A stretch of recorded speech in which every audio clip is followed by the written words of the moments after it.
Welcome to Fluids again. This is the course planner for the fall of 2015. If you look at this spreadsheet, I just want to spend a few minutes going through and talking about the different activities. Starting with the date in column B. And as you look at that column, you'll see that there are some interesting things going on. One is that there's no class, October 22nd and October 27th. I have to be out of town. So I've got a set of activities for you to do while I'm out of town, and it'll keep us right on track. The other is you see that the course sort of ends on November 24th, which is the Tuesday before Thanksgiving. And what we're doing this semester, the current plan anyhow, is courses end that day.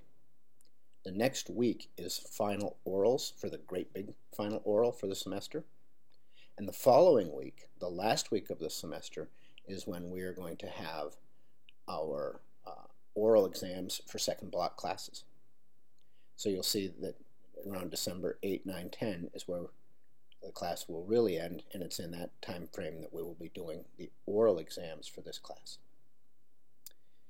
Next, you'll see that there are a set of videos that I will be making before class. A syllabus video, and then so on, and you'll see just the list. Now, if you notice, I would like you to watch those before class on the given date. So, for example, the continuity video should be watched before class starts on October 20th. In column C, we have the class activities. Doing some unique things this block. One is I'm assigning the DLA, and this is abnormal. I usually have people choose the DLA, but I'm assigning it, and you'll see why. The other is we're going to have a problem that guides all of our discussion. If you know Catherine Raisley, you know what her project is. Her problem is a fluids problem that from beginning to end can use all of the principles of fluids, all of them very directly with the exception of one, which we'll have to do indirectly. So we'll establish that problem. Then every day we'll have a question and answer session. And this is really the conversation part of a learning conversation. I anticipate it takes 15 to 20 minutes. Its purpose is for each student to develop their own conceptual model of fluid mechanics. Some students have a tendency to disengage when we're talking about a question they didn't ask. That's a mistake. That whole conversation, when somebody else asks a question, the knowledge that can come out of the answer and conversation to their question is important to everybody. So I'm dedicating a full third of all class time to that question and answer conversation. Then after the Q&A, the second third of the class, the second 20 minutes, in the first part of the block, we will apply all of the principles to that main problem. And then as we get through all of those main principles, we'll transition to practicing applying those main principles in class and on the board. The other class activity you see there is group discussion, and this is at the last 20 minutes, near the end of the hour, and this is where you're talking to each other about what you know. There's value in that. Next column, column D, there'll be a reflection every day. It gets assigned on the date and is due the next day. So for example, reflection number 4 is assigned on October 20th and is due on October 22nd. There will be describes throughout the first 2/3 of the block.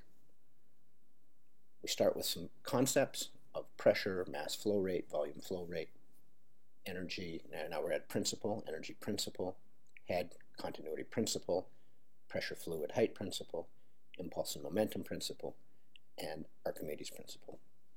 So by November 12th, you will have described all of the fundamental principles. I have an FE packet that has some very applicable problems in it. I'll hand you this packet, and you can see that in the middle of the course, every day there will be 1, 2, or 3 problems from that packet. So this really gets to the problem-solving, closed-ended problem-solving aspect of the course. The most important thing you can do is to practice describing things to yourself.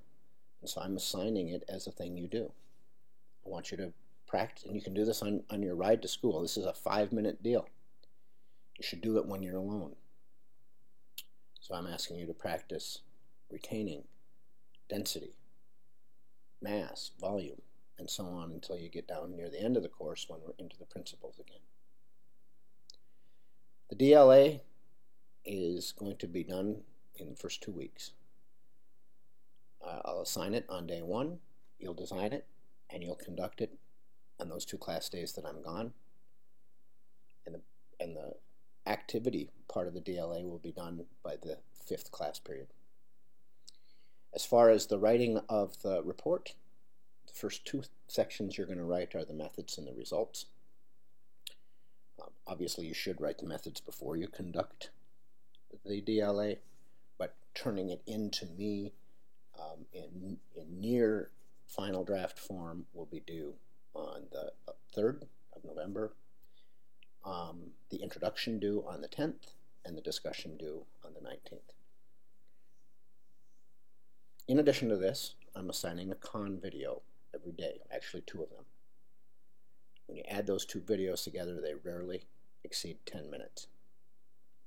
So you go to Khan Academy, you go to physics, and in physics there's a chapter called fluid mechanics. And you watch these 2 videos every day, and these are assigned after class and due the next class period. And you can see down below, my videos watched before class, Khan videos watched prior to the next class. And with these videos, I would like you to do a quick video reflection. Boom. All right, well, one more statement and then I'll wrap up this video. It is my intent that this course takes you 6 hours of work per week. 2 hours in class, 4 hours out of class. On the weeks that I'm not here, it would be all out of class. You'd still spend the requisite amount of time. I don't want you to spend more than 6 hours per week on the class. And so if in any week you find yourself exceeding the amount of time that it takes to do these activities, my recommendation would be to stop and just move on with your life. And if you don't get it done, you don't get it done. I think that's more important than having this course get in the way of your other activities. That being said, you want to always be improving your efficiency. So to improve your efficiency, you want to try and work faster so that you can get everything done. If we as a class find that the activities I have here demand more than 6 hours, then I will adjust the activities down so it does not demand more than 6 hours.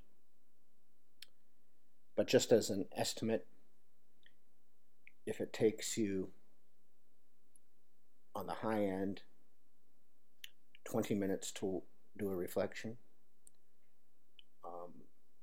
20 minutes to do a describe, and if you look at the FE packet and my videos, they kind of add up to only 1 at a time. I mean, there's some where there's 2 at a time, but it averages out. So that's 20 minutes, either doing the FE problem or watching my videos. So now we're up to an hour. The retention practice should take you 5 minutes. The con videos take about 10 minutes. So now we're up to an hour and 15 minutes.